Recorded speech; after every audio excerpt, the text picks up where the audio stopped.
Abigail Myers was a woman who seemed to have it all. At 35, she had built a successful career as a real estate agent in the picturesque town of Greenfield. Known for her charm and tenacity, she quickly became a trusted name in the business. But beyond her professional success, Abigail was cherished for her warmth and kindness, always ready to lend a hand or offer a comforting word. She was a beloved wife, a dedicated daughter, and a fixture in her community, involved in various charity events and social gatherings. Abigail's marriage to Trevor Myers appeared, on the surface, to be a strong one. Trevor, an architect with a reputation for his innovative designs, was her high school sweetheart. They were a picture-perfect couple in every sense, attractive, successful, and deeply in love. At least, that was how it seemed to those around them. They had been married for nearly 10 years, and though they had no children, their life together was filled with love, or so it appeared. However, behind closed doors, their relationship had begun to show signs of strain. Trevor's late nights at the office became more frequent, and his attention seemed to wander. He was often distracted, distant even. Abigail, ever the optimist, chalked it up to work stress. She believed in her husband, trusted him completely, and couldn't have imagined the betrayal that was brewing right under her nose. Then there was Eleanor Bennett, Abigail's mother, a 57-year-old widow who had lost her husband 5 years prior. Eleanor had always been a vital part of Abigail's life, especially after her father's death. She was seen as a pillar of strength, always offering advice and support to her daughter. To the outside world, Eleanor was the epitome of grace and wisdom, a loving mother who doted on her daughter and son-in-law. She frequently visited Abigail and Trevor's home, often staying for days at a time to keep Abigail company when Trevor was away on business. But Eleanor had a secret. Underneath her composed exterior, she was a woman battling her own loneliness and desires. She had grown weary of the solitary life of a widow, and her yearning for companionship had taken a dark and unexpected turn. Over the past 3 months, Eleanor had been engaging in a torrid affair with her own son-in-law, Trevor. It began innocently enough, a comforting touch here, a lingering glance there, but soon developed into something much more illicit and forbidden. The secrecy of their meetings only fueled their passion. They met whenever Abigail was out showing houses or running errands.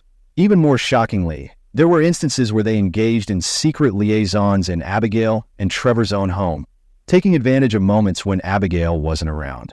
Trevor found himself caught in a vortex of temptation and guilt.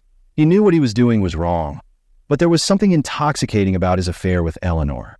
It was dangerous and exhilarating, a stark contrast to the predictable stability of his marriage to Abigail. He convinced himself that he could manage both relationships, compartmentalizing his life in a way that seemed feasible at the time. He became adept at deceiving Abigail, telling her half-truths and offering affection with one hand while hiding his infidelity with the other. Eleanor, on the other hand, was less conflicted. She had always been a woman who went after what she wanted, and right now, she wanted Trevor. She didn't see herself as a villain. Rather, she viewed her actions as a chance to reclaim a part of her youth, a way to feel alive again. She felt a twisted sense of triumph in her affair, a secret power she held over her daughter. She never considered the consequences of her actions, never thought about the damage it could cause or the lives it could ruin. Abigail, blissfully unaware of the storm brewing within her own family, continued to live her life as if everything was perfectly normal. She remained devoted to her mother and her husband, never suspecting the depth of their betrayal. She trusted them both implicitly and saw their closeness as a blessing rather than a curse. She felt fortunate that her mother and husband got along so well, not realizing that their bond was rooted in something far more sinister. Life carried on like this for months, with Abigail playing the unwitting part in a deceitful game that everyone but her seemed to understand. She focused on her work, attended charity functions, and kept up appearances, never once thinking that the people she loved most could be capable of such deception. It was only a matter of time before the fragile walls of this secret affair would come crashing down. All it would take was one moment, one mistake, for the carefully constructed facade to crumble and reveal the truth that lay beneath. And when that moment came, it would send shockwaves through the lives of everyone involved, setting off a chain of events that would end in tragedy. Abigail's life, so carefully built and nurtured, was on the brink of unraveling. and she had no idea. The people she trusted most, the people she loved, were about to betray her in the most unimaginable way. And when the truth finally emerged, it would be more devastating than anything she could have ever prepared herself for. The discovery of Abigail Myers' body was as shocking as it was tragic. It all began on a quiet Sunday morning when Jasper Connolly, Abigail's neighbor, noticed something was amiss. Jasper had always been friendly with Abigail, often exchanging pleasantries over their shared garden fence. He had developed a bit of a flirtatious rapport with her over the years, harmless enough, or so he thought. That Sunday, as Jasper tended to his roses, he noticed something unusual. Abigail's car was still in the driveway, and the house was eerily quiet. At first, he didn't think much of it. Perhaps she was enjoying a rare day off. But as the hours passed and the silence persisted, an unsettling feeling crept over him. Jasper had always been perceptive, and today something about the stillness didn't sit right. He decided to check on her. He approached the house, noticing the front door was slightly ajar. He called out her name, but there was no response. His unease deepened. Pushing the door open further, he stepped inside. The scene that greeted him was nothing short of horrifying. Abigail lay motionless on the cold tile floor, her eyes staring blankly at the ceiling. A pool of blood had formed around her head. Jasper froze, his breath caught in his throat. For a moment, he couldn't move, couldn't think. Then, as if waking from a nightmare, he stumbled backward, fumbling for his phone. His hands shook as he dialed 911, his voice a frantic whisper as he relayed the horrific discovery. Within minutes, the quiet street was filled with the blaring sirens of police cars and ambulances. Yellow crime scene tape was quickly strung across the front yard, and the small crowd of onlookers grew. Detective Laura Carson was one of the first to arrive at the scene. She was a seasoned investigator with a reputation for her meticulous attention to detail and unyielding determination to find the truth. Her partner, Detective Samuel Ortiz, joined her moments later, his expression grim as he took in the chaotic scene before them. As they entered the house, the smell of death hung heavy in the air. Laura made her way to the kitchen, where Abigail's body lay. She knelt beside the corpse, taking in the details. The bruises on Abigail's wrists, the blood on her head, the broken glass scattered around her. Samuel surveyed the room, noting the overturned furniture and signs of a struggle. She fought back, Laura muttered, more to herself than anyone else. Whoever did this wasn't expecting her to go down without a fight. Samuel nodded, his eyes narrowing as he spotted something on the floor near Abigail's body. A small, torn piece of fabric, dark green, almost black. He picked it up carefully, holding it up for Laura to see. "This doesn't look like it belongs here," he said, examining the fabric. "And it doesn't match anything Abigail is wearing." Laura took the fabric from him, her mind already racing. "Bag it. We'll have forensics take a closer look. Could be our first clue." As the forensic team moved in, meticulously combing through the house for evidence, Laura and Samuel turned their attention to Jasper, who was sitting on the front steps, his face pale and his hands still trembling. They approached him cautiously, sensing the shock he was still in. "Mr. Connolly, I'm Detective Carson, and this is Detective Ortiz," Laura began gently. "We know this is a lot to take in, but we need to ask you a few questions about what you saw this morning." Jasper nodded, swallowing hard. "I just came over to check on her. The door was open. I thought maybe she was in trouble. I didn't expect to find." His voice trailed off, and he looked down at his hands, still stained with dirt from his garden. "I've known Abigail for years. She was a good person. She didn't deserve this." Laura offered a comforting nod. "We're going to find out what happened, Mr. Connolly. We promise." Inside the house, the forensic team found more pieces to the puzzle. Along with the torn fabric, they discovered smudged fingerprints on the kitchen counter and a partially erased footprint near the back door. As they continued their search, Detective Samuel noticed something else. A faint, almost imperceptible scent of perfume, not Abigail's usual fragrance, lingering in the air. It was something floral, delicate, and distinctly familiar. As the body was carefully removed and transported for autopsy, Laura and Samuel began piecing together the initial findings. The signs of a struggle suggested Abigail had been attacked unexpectedly, possibly by someone she knew. The torn fabric and the mysterious scent pointed to a woman. But who? And why would someone want Abigail dead? As they closed off the scene, Laura couldn't shake the feeling that this case was going to be more complicated than it appeared. There were too many questions, too many unknowns. Who was the owner of the green fabric? Whose perfume was lingering in the air? And what had really happened inside this once happy home? One thing was certain: Abigail Myers' death was no accident. And as they left the house that day, Laura and Samuel knew they were only just beginning to unravel the dark secrets hidden within Abigail's seemingly perfect life. Detectives Laura Carson and Samuel Ortiz knew they were dealing with a complex case. The initial evidence suggested that Abigail Myers' death was far from a random act of violence. It appeared to be personal, filled with anger and betrayal. As they pored over the initial crime scene reports and evidence logs, they began to piece together a list of potential suspects. The torn piece of dark green fabric found near Abigail's body was sent to the forensic lab for analysis. The detectives hoped it would provide a vital clue. Meanwhile, they began interviewing those closest to Abigail, starting with her husband, Trevor Myers. When Laura and Samuel arrived at the Myers home to speak with Trevor, they found him sitting on the couch, his eyes red from crying. He appeared distraught, but something about his demeanor seemed off to Laura. She'd seen enough grieving spouses in her career to know that his sorrow felt performative, as if he was trying too hard to play the part of the devastated husband. "Mr. Myers," Laura began softly, "we're very sorry for your loss. We know this is a difficult time, but we need to ask you some questions about Abigail."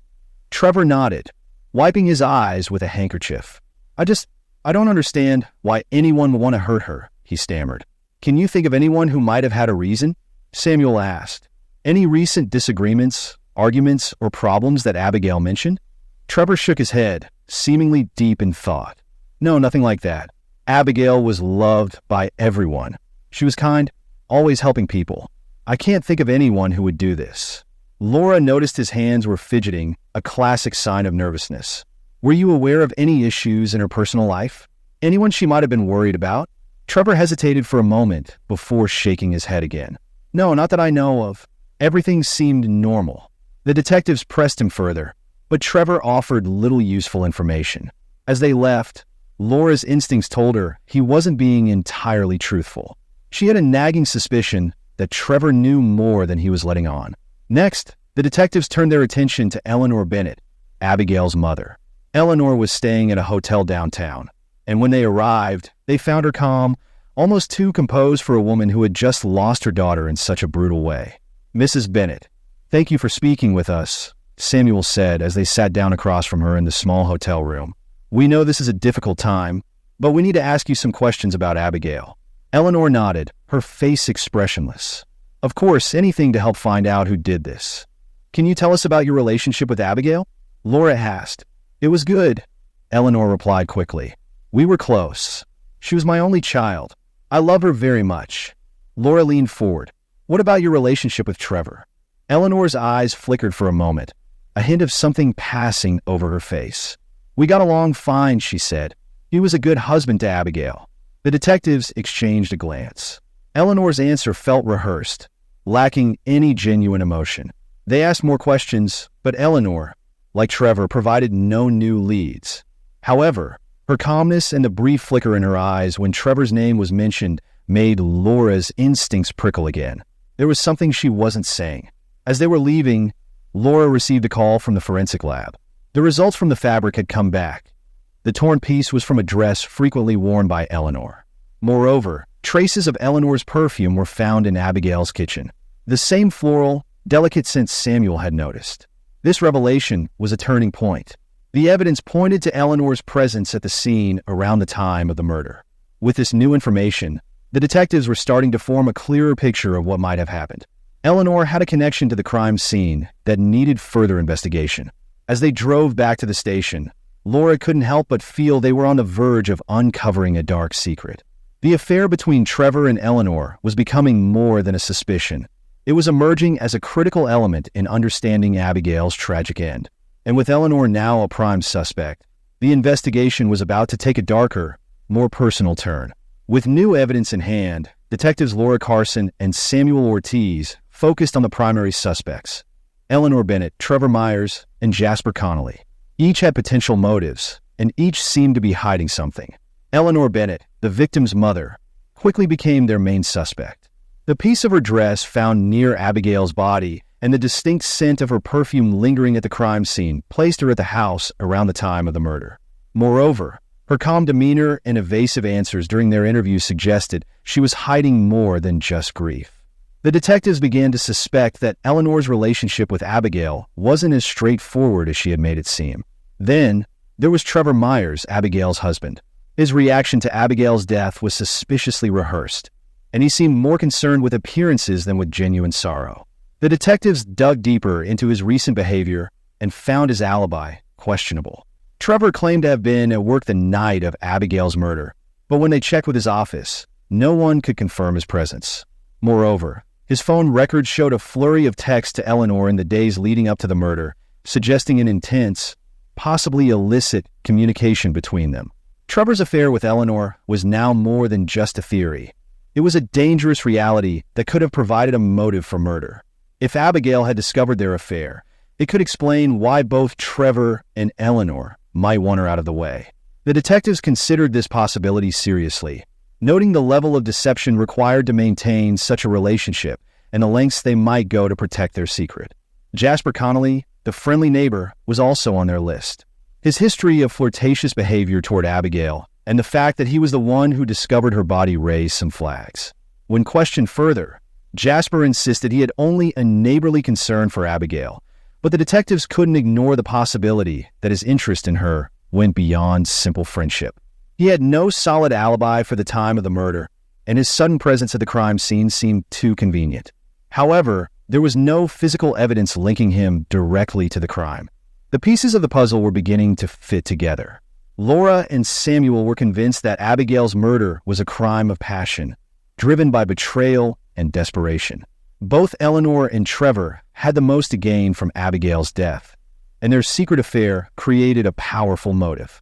As for Jasper, his involvement seemed less likely, but could not be ruled out entirely without more evidence.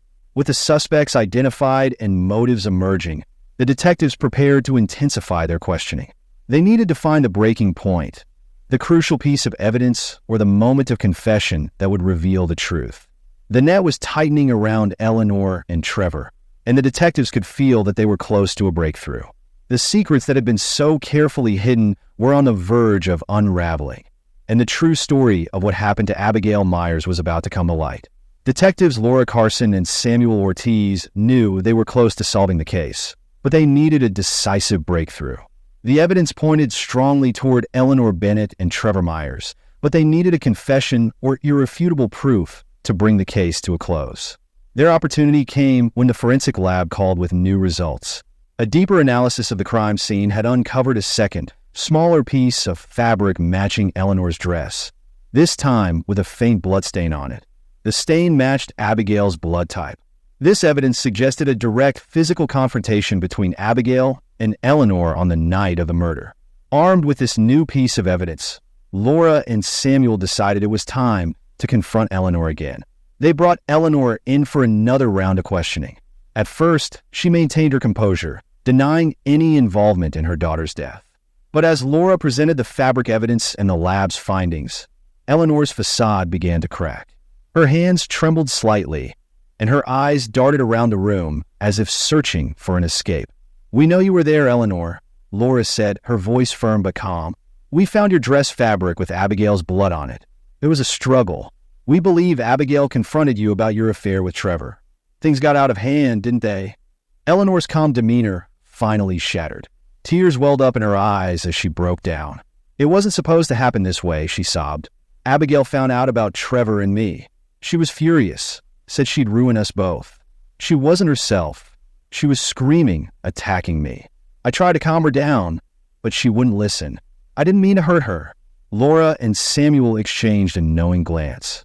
This was the confession they needed, but Eleanor wasn't finished. Trevor knew she found out. He told me we had to make sure she wouldn't tell anyone. He said we had to do whatever it took to protect ourselves. The detectives pressed her for more details, but Eleanor clammed up, her tears turning to silent sobs. They knew they now had enough to arrest her, but Trevor's involvement was still murky. However, Eleanor's confession implicated him in planning the murder, and that was enough to bring him in for questioning. Later that day, the detectives arrested Trevor Myers at his office. Unlike Eleanor, he didn't break down. Instead, he maintained his innocence, denying any involvement in Abigail's death. But with Eleanor's confession and the mounting evidence against him, it was clear to the detectives and to Trevor himself that his story was falling apart. The investigation had finally reached its turning point. With Eleanor's confession and Trevor now in custody, the truth about Abigail Myers' tragic death was beginning to emerge. What started as a forbidden affair between a mother-in-law and her son-in-law had escalated into a deadly confrontation, leaving a family shattered and a community in shock. The detectives were now ready to bring this tragic chapter to a close. With Eleanor Bennett's tearful confession and mounting evidence against Trevor Myers, detectives Laura Carson and Samuel Ortiz moved quickly to secure their case. Both Eleanor and Trevor were formally charged with the murder of Abigail Myers. The courtroom was packed on the day of their arraignment, the air heavy with tension as the public waited to hear how this twisted tale of betrayal and murder would unfold. Eleanor, visibly shaken, pleaded guilty to manslaughter, admitting she had killed Abigail in a heated altercation. Her attorney argued that she acted in a moment of panic, never intending to kill her daughter. They portrayed her as a desperate woman caught in an impossible situation, manipulated by Trevor into believing there was no other way out. The defense's strategy was to paint Eleanor as a mother driven to madness by the shame and fear of her affair being exposed. Trevor, on the other hand, pleaded not guilty, maintaining his innocence throughout the trial. His lawyer argued that he had no direct involvement in the murder, placing all the blame on Eleanor. He claimed he was unaware of the violent confrontation and that his only mistake was the affair itself. However, Eleanor's confession and the evidence gathered by the detectives painted a different picture. The prosecution laid out a compelling case, demonstrating how Trevor had manipulated Eleanor into silence and encouraged her to take drastic measures to keep their affair secret. They highlighted the secret text messages, phone calls, and Eleanor's confession, which implicated Trevor in planning the cover-up of Abigail's murder. It became clear to the jury that Trevor was just as responsible, if not more so, for pushing Eleanor toward her tragic actions. After weeks of intense courtroom drama, the jury deliberated for only a few hours before delivering their verdict. Guilty of second-degree murder for both Eleanor and Trevor. Eleanor was sentenced to 15 years in prison, while Trevor received a life sentence without the possibility of parole. For Abigail's friends and family, the verdict provided some closure, but could not erase the trauma of her violent death. The community remained shocked by the affair that had torn a family apart, leaving a once respected household in ruins. Hey, Truth in Crime Case Solvers. Interested in more real-life murder mysteries? Be sure to like and subscribe to our channel. Do you have any thoughts about this case or have a case of your own you'd like us to investigate? Leave us a comment. Until then, stay safe.